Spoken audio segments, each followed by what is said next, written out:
Welcome to PM7 politics. మాజీ CM YS Jagan ఇంటి దగ్గర అగ్ని ప్రమాద ఘటన చోటు చేసుకుంది. గుంటూరు జిల్లాలోని తాడేపల్లిలో ఇంటి పక్కన ఉన్న గార్డెన్ లో బుధవారం రాత్రి మంటలు చెలరేగాయి. రోడ్డుకు ఇరువైపులా నాటిన మొక్కలు ఎండిపోవటంతో మంటలు చెలరేగినట్లు తెలుస్తుంది. దీంతో వైసీపీ కార్యకర్తలు, నాయకులు ఆందోళన వ్యక్తం చేస్తున్నారు. వెంటనే అగ్నిమాపక సిబ్బందికి అక్కడికి చేరుకొని మంటలను అదుపులోకి తీసుకున్నారు. ఇదిలా ఉండగా ఇటీవల బెజవాడ వైసీపీ కార్పొరేటర్లతో భేటీ అయిన వైఎస్ జగన్ సంచలన వ్యాఖ్యలు చేశారు. ఈసారి జగన్ 2.0ను చూస్తారని, ఒక కొత్త కోణంలో జగన్ ఎలా పనిచేస్తాడో చూపిస్తానంటూ ఆసక్తికర కామెంట్స్ చేశారు. బుధవారం తాడేపల్లి క్యాంపు కార్యాలయంలో విజయవాడ నగర పాలక సంస్థ, వైఎస్ఆర్సీపీ కార్పొరేటర్లు, ముఖ్య నాయకులతో జగన్ సమావేశమయ్యారు. ఈ సందర్భంగా జగన్ 2.0ని చూడబోతున్నారని చెప్పారు.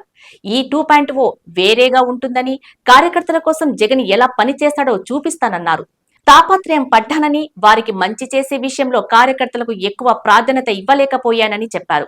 ఇప్పుడు చంద్రబాబు మిమ్మల్ని పెడుతున్న కష్టాలు, బాధలను చూస్తే బాధేస్తుందని, ఇబ్బంది పెట్టిన వారిని వదిలిపెట్టనంటూ హెచ్చరికలు జారీ చేశారు.